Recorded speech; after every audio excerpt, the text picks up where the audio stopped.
প্রিয় দেশবাসী, আসসালামু আলাইকুম। পাইলটের চেষ্টা করছে, হয়তো সে নিজেও রক্ষা পাওয়ার জন্য, কারণ পাইলট অলরেডি ইতিমধ্যে পাইলট নিজেই জ্বলে গেছে পুরোপুরি ভাবে।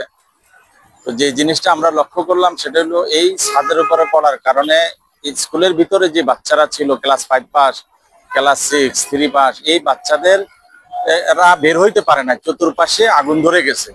আগুন ধরার কারণে এখানে ইতিমধ্যে অলরেডি হিউজফুল বাচ্চা মারা গেছে। ইতিমধ্যে 23-24 জন বাচ্চার উপর মারা গিয়েছে এবং আরো 80 থেকে 90 জনের মানুষ আশঙ্কাজনক অবস্থানে আছে।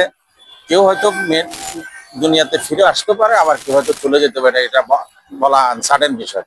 তবে আমি একটা কথা বলবো, যেই বিমানটা এইভাবে উড্ডয়ন হয়েছে সেই বিমান আর এই বিমান উড্ডয়নের জায়গাটা এই ঢাকাতে থাকা উচিত ছিল না।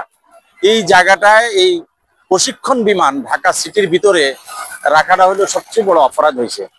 কারণ সারা বিশ্বের প্রত্যেকটা দেশে দেখছি, যেখানে জনবহুল দেশ, যেখানে জনগণ সংখ্যা বেশি বা যেখানে মানুষের বসবাসের জায়গা, সেই সমস্ত জায়গায় কোনো বিমান উড্ডয়ন বা বিমান চলাচল করে না।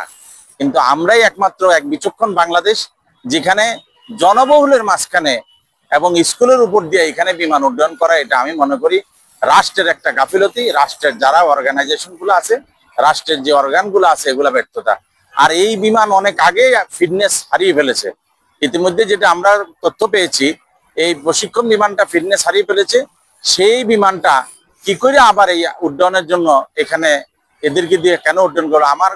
আমার মনে হয় এখানে কোনো ষড়যন্ত্র হতে পারে।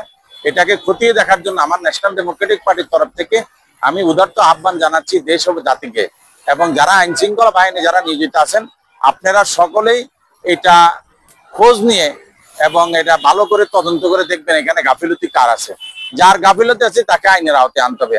আর যেই মানুষগুলা চলে গেছে, যে মায়ের সন্তানগুলা চলে গেছে, আমি আমার ন্যাশনাল ডেমোক্রেটিক পার্টির তরফ থেকে আপনাদেরকে সান্ত্বনা দেওয়ার ভাষা ছাড়া আমার আর কিছু নেই। আমি আসলে সান্ত্বনা হারিয়ে ফেলেছি। আমি যেই মায়ের সন্তান চলে গেছে, সেই মায়ে বুঝে তার ব্যথা কত। অতএব আমরা প্রত্যেকেই যেন সতর্ক হই, রাষ্ট্র যেন সতর্ক হয়, এবং যেই রাষ্ট্রের ব্যর্থতা, এই রাষ্ট্রের ব্যর্থতার দায় যারা নিবে, যারা এই দুর্ঘটনার সাথে যারা গাফিলতি ছিল, তাদেরকে অতি দ্রুতভাবে আইনের আওতায় নিয়ে আসতে হবে এবং তাদেরকে আইনের ব্যবস্থা করতে হবে। আরেকটা জিনিস আমরা বলি, ঢাকা সিটিতে যেন এবারের এই দুর্ঘটনার পরবর্তীতে আগামীতে যেন কোনো এই বিমান যেন এই ঢাকা সিটির উপরে যেন, বা যে সমস্ত স্কুল, কলেজ, বিশ্ববিদ্যালয়, এদের এইখান দিয়ে যেন কোনো বিমান চলাচল না করে, সেটা নিশ্চিত করতে হবে আমাদের বর্তমান বিমান বাহিনীকে। আমাদের ন্যাশনাল ডেমোক্রেটিক পার্টির সকল নেতৃবৃন্দকে আমি বলবো, আপনারা সবাই ঢাকা মেডিকেল এবং কুর্মিটোলা মেডিকেল হসপিটালে চলে আসেন। এখানে যে প্রচুর পরিমাণ রক্তের প্রয়োজন আছে, যেখানে যে যতটুকু পারেন, এই নেগেটিভ ও নেগেটিভ এবং A B positive B positive সকলে রক্ত দেওয়ার জন্য প্রস্তুতি নিয়ে আসেন। এবং অনেক রক্তের প্রয়োজন, অনেক মায়ের সন্তান কাতরাচ্ছে, এদের বিভৎস চেহারা দেখলে আমার আমি নিজেই স্তব্ধ হয়ে যাই। অতএব আমার যারা ছাত্র ভাইয়েরা আছেন, যুবক ভাইয়েরা আছেন, আমার ন্যাশনাল ডেমোক্রেটিক পার্টির উত্তরা এবং আপনার টঙ্গী সহকারে সকলে ঐক্যবদ্ধভাবে কুর্মিটোলা হসপিটাল এবং ঢাকা মেডিকেল বানি ইউনিটে সকলে দৌড়ে চলে আসুন।